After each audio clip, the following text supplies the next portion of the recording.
morning time and I've got a ton of different things going on today. Updates on a few things that are in the works. I gotta bake bread, but there is one more not fermentation, it's actually a curing project, but it is a project that I've been working on, which is this thing right here. I wanted to show you guys.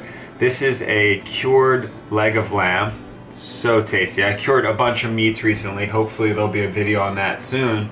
But what I like to do with this that I've been doing recently, other than just slicing it up and eating this delicious cured meat, slice this up into these little pieces, kind of thick, and I'll fry them off almost like bacon bits, and it kind of tastes like that, a lamb bacon. Then I'll add in some sourdough croutons, so little bread chunks, and then I'll add in some herbs, and you have the most delicious croutons, herb infused with the lamb. It's so amazing, and then I'll throw that into a salad. So that's what I'm gonna do right now.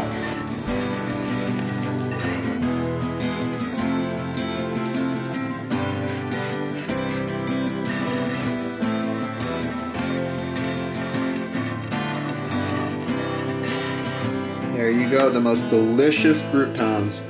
Crispy lamb in there. Need a little taste test. Here we go, time to mix this baby up. I've got avocado in here, I've got spinach, cucumber, a little bit of homemade sauerkraut, just some regular cabbage, sun-dried tomatoes, Asian pears, the croutons.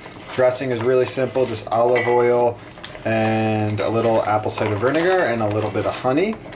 And that is a delicious salad with a lot of tasty bread. And I find that it's no easy task to eat a salad. I always struggle with that. Just eating greens can be very boring. So adding this bread to it always just, it makes the salad go down so much easier. It's so much easier to add greens into your diet. All right, so here's what we're gonna do. We've got our bread. It's proofed overnight. Looks really nice. Hopefully though, I just dropped it on the floor like an idiot, but I think it should be all right. I'm gonna take out some parchment paper. That creates a non-stick surface. I gave it a little slice on the edges so it wraps up nicely. And then I'm going to invert the parchment paper, put the proof bread or the proof dough onto the parchment paper, give it a nice slice with a razor on an angle so it rises nicely, put it in a really hot oven at 500 degrees for about 20 minutes. That's your oven spring when it rises up. Then I am going to take off the lid, cook it for another 15 minutes till it's dark. You've got yourself some sourdough bread. All right, here we go. Point of view on the oven spring. My favorite part of cooking and bread making. Oh, wait, let me get you a little brighter on that. Wow, that is a beauty. You can usually tell before it goes in how it's holding up. You can see it's a little crunchy, but it's got all that spring, so we got to put that baby back in, uncovered, turn the heat down to 450, and then set it for, say, 15 more minutes.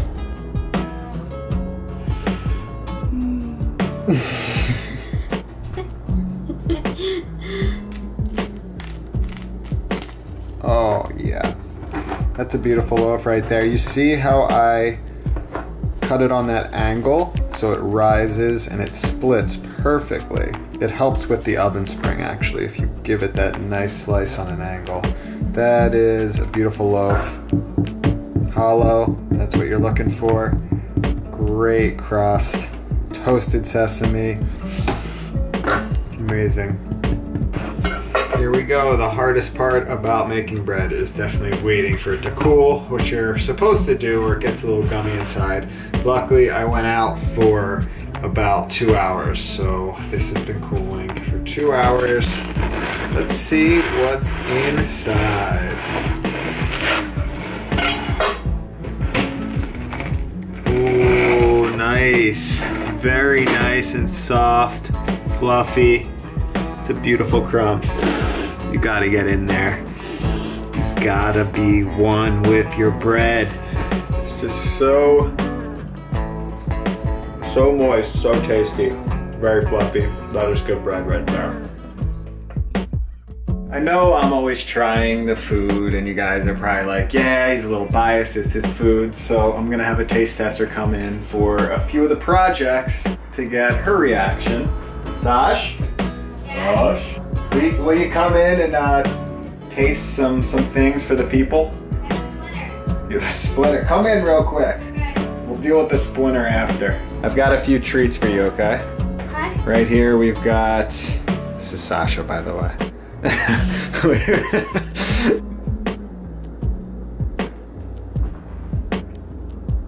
Wow, tastes like beer. It's real.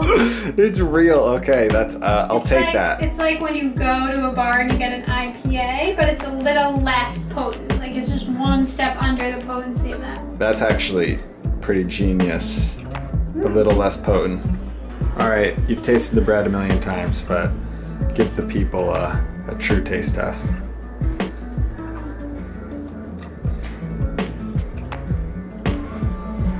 You can eat that all day, right? I do. You do. This is the lady who gets the treats. She gets the true taste test. But you guys can make it at home. I've probably eaten a huge loaf of this today, and I feel completely fine. Normally if you eat a loaf of bread, you feel like so sick. But with this, it's just like so amazing and light. It's light, and yeah. It feels like nutritious. I've never eaten so much bread in my life.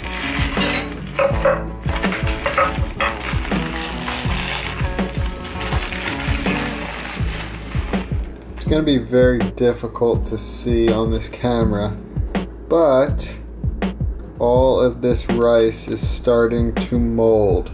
You see how some are clear and some are white? The white ones, that is the koji mold growing right on the rice. So that's a very good sign. Plus, the smell is insane. It's very hard to explain, but it's sweet and yeasty, and you can actually start tasting this rice. You'll get a sense of why miso is so good when you taste it. So I'm just gonna give this a little bit of a stir because it's a little too hot, and then wrap it back up and let it sit and keep molding.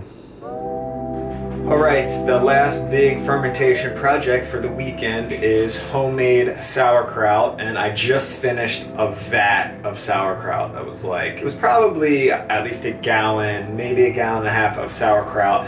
That was, I think, the second time I made it, and I freaking love it. It's just such a, you can put it in anything. I put it on top of avocado toast, I put it in salads like you saw. Put in salads all the time. It's just great to have around to get some of that fermented food into your diet. But I'm out. I ate all of mine, so I'm gonna make it. And it's probably the simplest fermentation project you can do. I went to the farmer's market yesterday and I bought a bunch of these green cabbage. I do really like the purple sauerkraut with the purple cabbage, but they didn't have it. So I'm making a green cabbage sauerkraut. And all you do is you shred all that up. You don't have to weigh it out, but I weigh it out, and you're doing 4% of that weight in salt.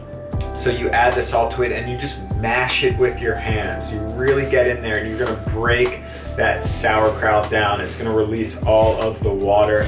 And that's basically what the final form is gonna be. So just think about when you're breaking it down, that's like what the sauerkraut's gonna actually look like in the long run. And then you pack it into a clean jar and make sure it's covered in water. So if there's not enough water from the actual sauerkraut, then just add some more water and you're gonna find something to push down the actual cabbage because it's actually fermenting completely in water. You don't want any oxygen getting in there or bad things will happen. So make sure it's pushed down with a plate or figure some sort of situation out like I did to get that weight down under the water level. And then you just let that sit away in a closet for a week is probably minimum if you want like a fresh sauerkraut.